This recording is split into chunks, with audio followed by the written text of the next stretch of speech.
সারা পৃথিবীতে যে কয়টি পেশা প্রাচীনতম তার মধ্যে এই মুচির পেশা অন্যতম। আর শেরপুর শহরের যে জায়গাটা এই মুচিদের জন্য বিখ্যাত সেটা হচ্ছে ঠিক একদম নিউ মার্কেট মোড়েই। জীবনের গল্পগুলো বড়ই অদ্ভুত, তবে একটা যোগসূত্র আছে প্রত্যেকটা জীবনের গল্পের মধ্যে। সবার জীবন গাথায় কোনো না কোনো ভাবে সবার সাথে এক জায়গায় মিলে যায়। এই যেমন আপনার নতুন জুতো যখন ছিঁড়ে যায় অথবা পালিশ করার প্রয়োজন হয়, তখন কিন্তু আপনাদের আসতে হবে এই মুচিদের কাছে। মুচিদের একটা কিন্তু সগৌরব ইতিহাস রয়েছে।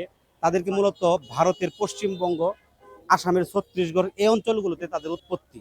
এবং দেখেন একটা মজার বিষয়, আমেরিকাতেই 7,000 মুচির দোকান রয়েছে। সারা পৃথিবীতে যে কয়টি পেশা প্রাচীনতম তার মধ্যে এই মুচির পেশা অন্যতম। মানুষ যখনই বাইরে যায় তখন তার পায়ে কিন্তু জুতো থাকতেই হয়, আর জুতোও থাকে হরেক রকমের। আর সেই শখের জুতোগুলো পলিশ করার জন্য, অথবা একটু রং করে চকচকে করার জন্য, অথবা ছিঁড়ে গেলে সেটা রিপেয়ার করার জন্য আমাদেরকে আসতে হয় মুচিদের কাছে।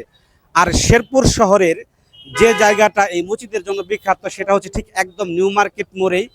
অনেক বছর ধরে, প্রায় যুগের পর যুগ তারা এই জায়গাটাতেই কাজ করে আসছেন। তাদের জীবন আমি ছোটকাল থেকে এইভাবে দেখে আসছি এবং তারা এখানেই আছেন। তবে আমি খেয়াল করি মাঝে মাঝে যখন এই অবৈধ স্থাপনা উচ্ছেদ হয়, তাদেরটা যেন সবার আগে উঠে যায়।